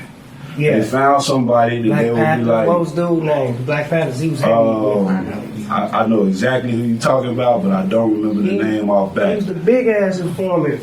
Well, they had multiple. They had an Asian guy who was giving guns to the Black Panthers in Oakland. He was the dude that gave them all the guns. The dude was a regular Black Panther. He was a regular. I know his name. I know exactly who you're talking about. He cooked. I know exactly who you're talking about, but I don't remember his name. Yeah, look this up for us right now. Yeah. But that was extremely scary. But not just the Black Panthers, the GDs, the Stones, the Vice Lords. Like, if the reason Mr. Hoover is locked up for so long is simply because of witnesses. And the witness is just simply somebody that said, William O'Neill. You said do it. That's the name. That's the name. William O'Neill. That's the name. But But the thing is, with all these different organizations, if you was the head of the organization and a nigga in your organization, they was like, man, we're gonna give you 25 years. But we'll give you 5 if you say dude said do it. Right. That's what niggas did. That's what niggas did. Yeah. I got something I want to ask, right? Yeah. So the Honorable Elijah, what's been the difference with the FOI and like the street gangs? Because even Farrakhan, powerful brother, it seems like the FOI has never been touched. I've never really heard nothing about them being infiltrated, informants. Like, what's going on over there? Because I feel like what's going on over there need to be out here in the streets. Yeah. Because it seems like it's a lot of unity. It's structure over there. Structure. I would say everything I'm talking to you about, we strive to implement in the nation, right? I can't force you to do nothing that I'm saying today, right? I can't force you to do nothing that I'm saying. But if I know it to be beneficial, I know that when you do start to implement it, you're going to be successful. You understand what I'm saying? On our side, the messenger taught us that unity will solve 95% of our problems. Not 50, not 20, not 70. 95% of our problems, right? So we can talk about as much as we want to talk about today, and it sounds good, but until we unify, we will not be successful, right? You had other organizations throughout history that were effective, but we weren't all on the same page as the people. If we vote as a block. You understand what I'm saying? Absolutely. And it's different. We playing a game of Connect Four, and you got the up on me. You know better, right? And I'm a baby. I'm new at this, right? It would be better that I play with my sister, you, and you, because you could stand over here and say, no, he cheating. You hear what I'm saying? Yeah. The game is rigged. He cheating, right? Yes, and if he cheating, we're not going to play at all. You understand what I'm saying? Yeah. That's unity. But if I'm by myself and I never played the game before, you feel me? Yeah. You move and stuff around however you want to, and I'm like, damn, I lost. Right? No, you cheated. You get what I'm saying? Unity is the solution to our problems. When it comes to the Nation of Islam, we have structure and we have order. And if you out of pocket, you're going to get dealt with. In whatever way we need to deal with you, right? Sometimes it's, you get put out. Sometimes it's in ways that I wouldn't discuss on camera. You understand what I'm saying? But ultimately, there's structure. And we soldiers in the Nation of Islam. These are my brothers. These are FOI, right? And a lot of people like to hire us as security. And the reason we perform so well is not only because we good at securing you, but before I let something happen to my brother, I'm going to take your life. You hear what I'm saying? Before I let something happen to my brother on the other side of you, I'm going to take your life. And on the basis of that, brother, you just happen to get protected. You hear what I'm saying? So unity and structure and law, right? We believe in God, right? And we know that we are God's chosen people, right? But God can't give us what he want to give to us if we don't submit to what it is he told us to submit to, right? Period. So God wants to give us the promised land, right? He wants to give it to us. But if we continue to look at what God prescribed and say, no, I'm going to do what the hell I want to do. Okay, until you get your act together, I can't give you what it is that I promised you. You hear what I'm saying? In the Nation of Islam, we are willing to fight, die, and kill for what it is that we love. The Honorable Elijah Muhammad teaches, like, before you even build or create or plan to establish anything, you need to plan on how you're going to protect it, right? Because you can build a building as much as you want to, but if you don't plan on how you're going to build the structure to where it don't come down, it's going to come down. You get what I'm saying? So you got law, you got order. We got lieutenants, we got captains. You hear me? We got generals, right? Organization. We call our stuff organization, but it get infiltrated all the time because ain't no organization. I don't like her, so I'm not gonna listen to what she talking about. FBI, the feds come in, build off of your dissatisfaction with your leader. Now they got you. You hear what I'm saying? They send the agents in, but the way we move, it ain't no slack talk. It ain't no gossip. Hey, you know, so and so just said this about you. Is that right? Go get so and so, bring them right here, and we're gonna deal with it. You hear what I'm saying? That's how that goes. That's how we work. That's how it goes. So it ain't no confusion because we're gonna address it on hand. When there is no organization, it's so easy for your enemy to come in and infiltrate. And I gotta say this if we're getting ready to wrap up because I believe this is pivotal to anything we're trying to do today. No nation can rise higher than this woman. Period. Absolutely. At all. No nation can rise higher than this woman. I don't really know. Write that down. So what I'm saying is the amount of respect and the level of respect that you got for your woman is going to determine the success of your nation, period. Absolutely. If you don't value your woman, protect your woman, love your woman, put your woman on a pedestal, your nation is going to be infiltrated and is going to continue to fall. Why?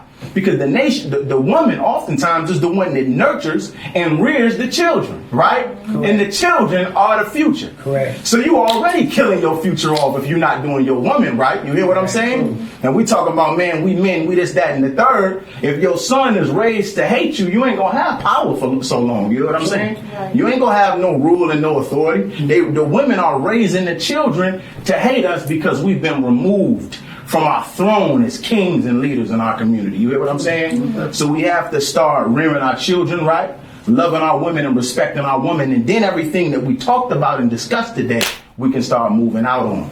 Love. That's at the top of the list as well. The reason I was able to pierce that young brother's spirit is because he knew I loved him. I done had little brothers cry, damn, you don't love me. Sometimes it threw him off. You don't love me. I don't know you. You're not my brother. Then I explained to them why I love them. Then they say they don't care how much you know until they know how much you care. I can tell you how much I love you as much as I want to, but now I gotta show you. You feel me? I gotta take you somewhere. I gotta feed you. It was so unfortunate, man. I had you heard about the young 15-year-old boy that got killed in Hyde Park in the car? Did y'all hear about that story? Yeah, he got just left school or something. Yeah, that was not too long ago, man. Actually, it keep happening so much, bro. Yeah. I don't even know which one I'm talking about. His name was Contrell McNeil. I think two of them. One got killed that day, and the 14 got shot with the day. That was one of my students, right? All right, it was like Kenwood and over there. Exactly. And that was painful because I talked to him, I coached him. These children ain't terrible. These children ain't bad. They just need somebody to give them something to do and love them. So I'm talking to him. I took him out. We shot a video. I fed him. You could tell he would have been great if he just had a little more guidance and tutelage. But the second we remove ourselves as men, we leave our children open to what the enemy already got set up for them. You hear what I'm saying? So just being there, but love, man. You can't even hear what I'm saying if you don't think I give a damn about you. You hear what I'm saying? Yeah, I hear you, bro, but you hear what I'm saying? I'm going to say something that was deep because that wasn't, from what I know, that wasn't like a lot of shit, wasn't even real beef. It was something about some internet shit. So sure. That young kid. It was. I went in the old block. Internet shit. I went in the old block, and I'm not going to say no names because I currently know, you know how things are on the internet. But I walked in the old block. It was funny. We just trained different as FOI. People like to take pictures and stuff outside the old block. They don't know what may happen if they set foot in. Yeah. But it was late. And we walked in. Yeah, you hear me? No, but this was before. A little bit before. But you know, we walked in. It was what it was. Nonetheless, we didn't care about how popular it was. Our people are in there. So we went in there. And before we went, man, it was a sister sitting on the front porch. There was a lot of children playing in the yard, throwing the ball around. So we walking in, we catch the ball from the young man, we throwing it back and forth. I'm like, I see you got that arm on you, right? He smiling, he excited. You can go look at the video. We go and talk to them. How you doing, Queen? What y'all doing here? We just came to see our people. Good to see you today, sister, right? You're looking beautiful today, sister, right? Boosting self-esteem. What tripped me out was all the children that was running in the damn front yard was all hers. You hear what I'm saying? They was all her children, right? But wasn't no father around, wasn't no father present at all, but they was all hers, and you can tell she was trying to manage. We talked to her, give her a kind word. Brother said, what y'all doing? We just came to see our people. He said, y'all need to go over there to them ones in the middle, you know, because them the wild ones. I'm like, okay, yes, sir. And he said, if y'all do, make sure y'all got poles on y'all. I said, we good. We don't need poles. He said, y'all need that. And I said, we good, brother. We don't need no pole on us. We fear no God but Allah. So we walk through, we go through, and Chicago knows who this artist is. You know, they really be in there. But we walk up, and it just goes to show, man, all of the garbage that you see on the media and in the music and everything they portray. These is beautiful young black men that have found a way to get some money and make it out. And because this is the only way that they perceive that they can get bread and make it out the system, this is what they doing, right? But he in the middle, you know, you could tell, you know, he in a sense a leader, you know, he got all the weeds, you know, fat, blunt, you feel me, everybody crowd around him. You hear me? The girl was walking up talking to him. But we chop it up, you know, I spit a few bars, we laugh, we build. But this is what he wanted to know. He said, brother, I just took my shahada. He said, you know, I'm Muslim now, right? But what I want to know is how somebody like me that done killed, done robbed, done stole, how do I change my life around and turn my life around? Because I want to know. This is what he want to know. These are the questions they ask. That's a good question. Now you go and look at the videos, you don't think he give a damn about reforming his life, but that's what he want. Because it's our nature to be righteous. You hear what I'm saying? We only this way because we was under their tutelage. How many times I got to say it? We answered the question, right? You know, and it ended with a smile. We cracked a couple jokes, but I got to say that. Because all this stuff you see on TV and on the internet and in the music, it's a damn facade. And if we present something better for them, that's the route they're going to take. You know what I'm saying? So we're talking about solutions in our community. We can keep on talking. I feel like the first step is love. But when we get off this podcast, I got to get the numbers of the brothers and the sisters in here. And we just got to be tight and connected, right? Yeah. And we got to start saying, like, we sit next to somebody that we know being used as a puppet. Brother, I love you. And I ain't mad at you telling your story in your music, but you got to talk about some solutions at a certain point. You feel me? And then it get to a point when the whole community on the same page, when we all like, no, we done with this. Yeah. You start to become an enemy to us. So we're going to have to deal with you in some way, form, or fashion. That's the reality. Take it or let it alone. Some of us are going to have to die if we're talking about bringing in the kingdom of God. There is no getting around that, right? Some people are going to have to die. Some people are going to have to be dealt with. And some people are going to have to get snatched off that stage at a certain point. Anyway. You feel me? Period, right? And what does it mean to us? You feel me? And listen, sometimes we're going to have to do it with tears in our eyes because we know you only this way. Because, you feel me? Our enemy made you this way. We don't get no kick out of this, right? I'd have taken our brother. But just going back to the solution, I feel like we need to study, bro. Study our history, be men, hold each other accountable. And look at this white man. The Honorable Elijah Muhammad says, study the white man, for he is successful and he makes no excuses for his failures. You hear what I'm saying? Study him. You was talking about Richard Daley, right? Absolutely. Do you see? Larry studied him. Look at the lengths they went to gain control and power in their community. Where do we get our history from? Our you know what I'm asking. Where do we get our history? I would employ you guys talking. You know what I'm saying? I got you. Yeah. We're not getting from CPS. Get this point. Yeah, no, that's godless, bro. That's godless. That's super godless. We know this. I would employ you. There's a lot of books. Going back to control, they started off with mafia.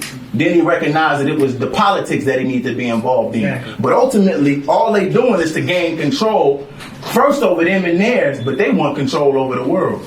We kind of got to have that same sense in terms of the control we want as men over our, how would you feel if I walked into your household and started telling you how to run your house? Exactly. You're like, get up out of here, right? Yeah. But we let them come in our community and we're like, paint the walls. You know what you do is how you do it. It's they how come you do in it. smooth. Yeah. But we got to study them, how they move, how they operate. Yeah. I'm just saying we need to have a sense of the want of control in our community and start to take control in our community. But one, you want to know about your history. They said, God damn it, if you want to hide something from a black man, put it in a book. We got to start reading. But before you can read, you got to know how to read. You hear what I'm saying? So now we got to start educating our children. What you read. And know what you read. I know I was raised on our history in the Nation of Islam. I went to Muhammad University of Islam, right? And that's a high school. That's our actual school, right? And they teach you, like, when we graduate from our high school, we looking at these white people like, they not like that. You hear me? Right. They not really like that. And it's not to demean them, but when you go to public school, you look at them like they the biggest thing in the world, right? And then you graduate from your school and you learn what your kings accomplished, right? And before even kings, what it was, we was able to build and establish everything we contributed to America. You hear what I'm saying? And now you walking around like you go to college. And I got some brothers that say, man, knowing what I know, man, I sit and look at these white people that we call so powerful, and I'm just like, how in the hell did we ever allow them to rule over us? You hear what I'm saying? But that's the esteem you get when you teaching your son that he's great. Yeah. You get what I'm saying? Yeah. So education, establishing control, us holding each other as accountable as men, us elevating and protecting our women, and us not being afraid to lose our life to ensure that our communities are decent places to live. Hey, look, like I apologize. No, go ahead. I like what you said was as far as learning, like education, like how do we learn, how do we read, things of that nature. You look at this Greek philosopher, his name was Pythagoras. They called him the father of Greek philosophy. But what they leave out is he went to Egypt to learn. And when he went to Egypt to learn, there was already a university in Thebes, which was called Waset at the time, which had 80,000 students enrolled. They called it the 7 liberal arts before we even knew what any other ethnicity was. So if you look at Plato, you look at Pythagoras, you look at Socrates, a lot of these Greek philosophers, they died dolo. They died miserably because they went to Africa, got the knowledge, came back, and they were speaking this African shit. They leave that part out in their story, in the history books, though, man. But you know what? And the thing about it is, as a mother, and I'm sitting here listening to y'all, and I'm talking to y'all, I've been real silent this episode, but it's because I'm listening to you all as men, and I'm just sitting here thinking, and I'm thinking because I have a son. My son is 3 years old. I have 2 brothers. My brother is 6, and he goes to Muhammad University. Okay, my little brother is 6 years old, and he can look you in your face, and if you ask him if you asked him about 1555, he knew it. He'll know. He could have sat right here and told you everything, every question that you asked, he could have gave you an answer to. So the thing about it is, it's like, okay, so the thing is, we got to educate our kids, right? The thing is, you have people that they pride themselves at sending their kids to private school and everything like that. But then when you bring up Muhammad University, they'll tell you, oh, well, I'm not a Muslim. Well, you're not a Catholic either. So what's the problem? You get what I'm saying? So it's about doing research, knowledge, learning. You get what I'm saying? And then every single time we talked, you all talked about an influence. When you came up with solutions, you talked about how you spoke to this artist, or you talked about how this leader said something. So the thing is, it still comes back to the influence. So it's like you said, how do we get, the mass to hear us? It's about us right here on this podcast today, figuring out a way how we could take our connections and get through to the people that do have the audience. Right. We got to do that because, see, I've been sitting here and I've been holding my chest because my chest was hurting because I'm sitting here listening to y'all and I'm thinking about my son. And the first thing I thought was, this is y'all. It's y'all responsibility. And yes, I'm a woman, and yes, that's my son, and yes, he got his own dad. But I'm looking at y'all and I'm like, it's y'all. It's y'all. I need all of y'all to figure out how y'all can take this influence, this podcast, your connection, whatever connection you got, and figure out how we can get the influence with this knowledge. Because if they had this knowledge, they will probably do better. If they knew the knowledge that we know and had the knowledge of self like you all have and like we have today, maybe they would do something different. If they realize, okay, the same way I can influence this girl to shake her ass, or excuse my language, or the same way I can influence this dude to go shoot somebody, let me influence y'all to do better because y'all need to do better so y'all can be like me. That's what I'm trying to. I just want to say that we honor you wholeheartedly. Come on, man. Let's get out of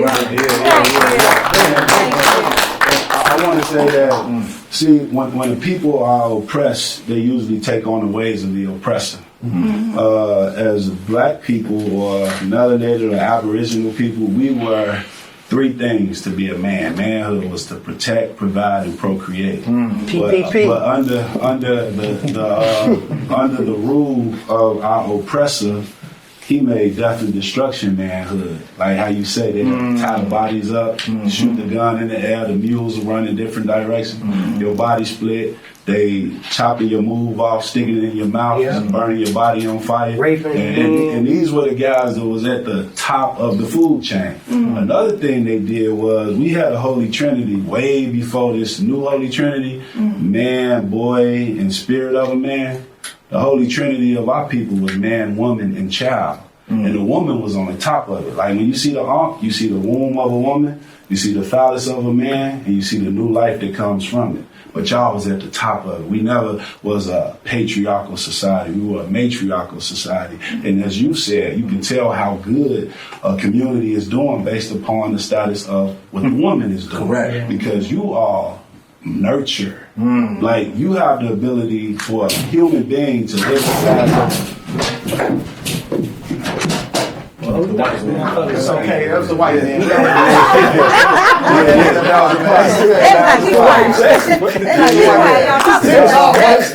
See, I believe in that because anytime the energy right now is real, unbelievable. And I'm going to cut you off. But back to what she was speaking about the podcast.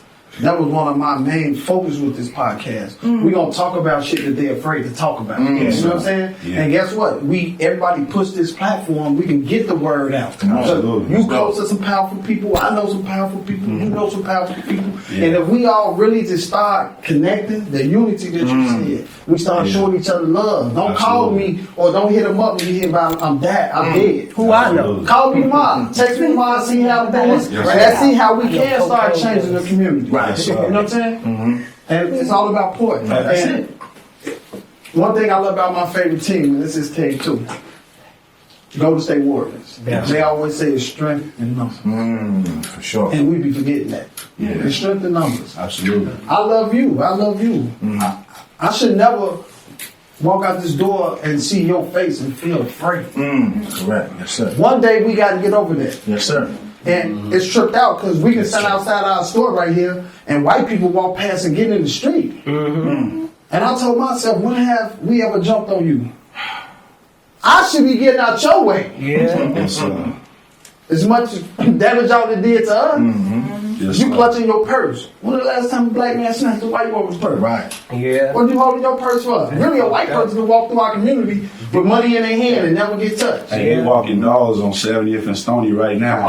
Boots on the 2 and the 1. I've seen it. And ain't no day, you ain't heard one story of them raped, not one story of them shot. But a black woman coming in, circling the block, going to her hair salon, murdered. Absolutely. Hey, we also, when I was talking about the black belt, we ain't too far from the land of where the Honorable, the Messenger, Elijah Muhammad, all up and down Cottage Grove, 47, from 30-something to 79th Street was black businesses owned by the Nation of Islam. Man, if you joined the nation, not only would you have a job, you would have a place to live. He provided housing for people that were making the transition, coming over to this realm of thinking, this knowledge, wisdom, and understanding that the nation provided. That's why I honor him so much. And they never taught us about him in our books in school.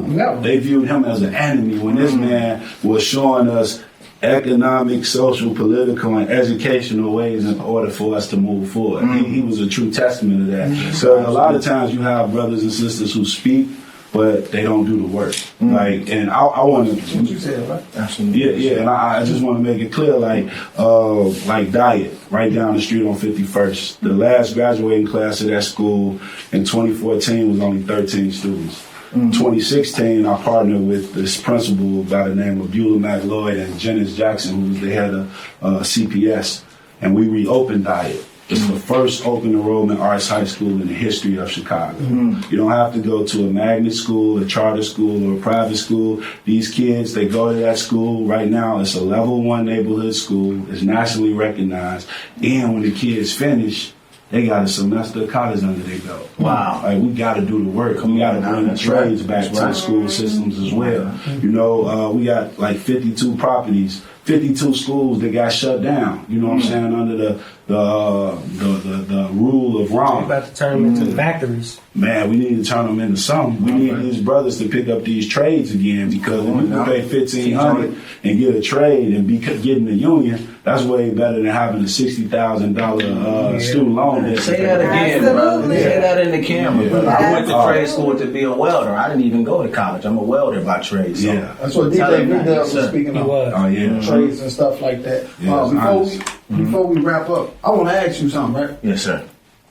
The guy rapping to DMX in them back in the day, is he related to you? That's my father, yep. My actual father. Yes, Yeah? sir. Yep, that's my dad. Yep. See, I didn't know that. They put me on there. That's dope. Because I was a kid at But that you time. know about Soldiers at War though, so it's That's all that's my why he father. like Yeah, so it's like Yep, that's Pops. That's Pops. It's tripped out, but I know them. Yeah? yeah. Wow. He put it together when we said it because he like, well, that means Soldiers at War. I'm like, You I rapping for guess so. soldiers away today. That's why I won today. You go way back, brother. His wife is probably your mama with the short hair. You know my mother? I was printing shirts for her. Back when he was doing this thing, landmine? No, this was Short hair? Yeah. Yeah. Way back then. You know, my mom still that's tripping me out, brother. Yes, sir. But Okay. that's his story. That I remember that when I was a kid. That was on like what the show or something. Like That was Backstage. historic for the nation, man. You gotta Backstage. That was big. That was a callback stand. We see, because a lot of times you don't really see a lot of artists come out of the nation like myself, right? We got a big nation, right? And we sitting there most time we doing the security. And I hear the stories, man, of how the nation was in an uproar to see one of theirs hop in the cypher and kill it, man. You hear me? Yeah. So I saw that when I was young, and that was one of my inspirations, really, to take it all away, man. So, yeah, definitely got that aspect from my father. How's it for you being an artist? Being Muslim, so we know you ain't picking up the rosés in the club. You could do a Red Bull, though, brother. But you ain't picking up the rosé. You ain't smoking the Garcia Vegas, the backwoods. And he can rap too. How is it? Yeah, and you actually rap. Like, how is it for you? First, I gotta say all holy praises are due to the Most High, because I'm really good at what I do, brother. Right? And I feel like the big thing for me was not being preachy, right? Like I was born in the nation, but it wasn't no like, oh, you just stay in the mosque. Like, my pops wasn't always around. Love pops, he wasn't always around, right? My mother was a single mother. She went through a whole lot. We ain't got to discuss everything, but I saw my mother go through hell. I would leave MUI and I'm outside on the porch, right? You know, we was in Princeton Park. I had the teachings, but I was claiming the gangs in the neighborhood. You know what I'm saying? Because the influence is so heavy. Think about that, knowing. Princeton Park, that sounds like 9-5 Mall. Man, I don't know what I was doing, but I was like, you feel me? I was whatever was going on. That was Ulysses area. Yeah. But I got cuffed, though. I got cuffed by the FOI. It was like, hell no, we're not going for that. But I was there and just experiencing what I experienced. My parents didn't really shelter me like that. They gave me the teachings. But like, you make a decision for yourself, and if we did a good job as parents, you're gonna go off and do the right thing, right? So that was it. Me having that connection, being able to talk to brothers like you. Sometimes children grow up in the church or in the mosque, and they can't really communicate with people in the community because they are holier than thou. You hear what I'm saying? So that boom took those elements that came with, you know, being in the struggle, going through a lot, not having a lot of money, carrying groceries to the bus stop, seeing the whole nine, right? And putting that in my music. I knew I couldn't talk preaching because my friends weren't hearing it. You hear what I'm saying? So now I'm a Muslim. And the biggest thing for me was at a young age making a decision. How am I going to make music that's teaching, that's talking about the real of what we going through, sound good to the brother that don't want to hear nothing about the teaching? You hear what I'm saying? And that's something I was able to figure out, bro. I figured that part out. And I feel like it's just a matter of time for me to blow. But when I see the minister, he's not a whore, right? You can't buy him. You can't pay him nothing to compromise his principles. And what I look like going to my enemy asking them to sign me when I'm going at their necks, you hear me? Right. You done gave me $1 million, but I'm telling the world, this man is the enemy. You know what I'm saying? So, You not signing to no major? No, sir. Look. Not them. Not the devil. Right, See, that might scare some people. But look, man. Hey, listen, man. When you look at the definition of a devil and look at their actions, they go hand in hand. You know what I'm saying? We ain't gotta go deeper. You got it. Boom. We ain't got no time. No, we have a whole. That's a whole other show for real. We just had. That's a whole. This other is show. Black History. This right is now, one of the this is greatest real shows. class. You know what? I can't let him leave without this one thing. And a lot of people in here, I don't think y'all know. Bean pies is good. Oh, they so good. I wanna know. Oh, they so good. Is it a history behind bean? Like everybody, like is it a history, like a backstory behind bean? I'm sure it is. I can't give you the whole Okay, breakdown. They put sweet potato pies out the door. They so good. This is what I need, though. This is one thing I will say I need. Before we go, men of God and brothers like us, the people should be behind us, right? Yeah. That's how I feel. So I created something called the Goalden Armada because I'm Goalden Chyld. That's my Patreon, right? And I just think about $1.25 a day for somebody that's doing a week for somebody that's doing the work. That ain't too much to ask. So I created the Patreon to where you could sign up to the Goalden Armada, spend $5 a month, and get behind a brother like me. The people put their money behind people that's doing the work. I ain't gotta be signed to the enemy. I can be signed to the people. So join my Patreon. I'm gonna join it. Yes, sir. Part two coming. Part two coming. Yes, I sir. appreciate y'all. I appreciate y'all coming. Man, I appreciate you, brother. This was a great segment. I love this. And I love when black men we can all sit down and everybody learning something different. Everybody was coming. Ball was coming. Like Jazz came. Like I like this. And this Jazz finna crash shit. Make you finna crash shit. I was interested in what you was thinking, though, brother. You had to say. Yeah, look, cause he wrote me a couple of them in my bad, bro. I just let y'all do y'all. Man, make sure y'all like, subscribe, follow these guys right here. Follow me, I'm super handsome. Follow Skrill, follow Ball, and follow Jazz. Fuck nigga, no cap. Get back, little nigga. Get smoke, thinking that shit rap. Blew a lot of money, but I made shit back. I'm big dog, little bitch. That's facts. Fuck nigga, no cap. Get back, little hoe one with it. I was trying to get back. Nigga, fuck fame shit. I'm all about racks. I'm big dog, little bitch. That's facts. Fuck nigga, no cap. Nigga too fake, see the hate in the fuck nigga face, little nigga, no cap.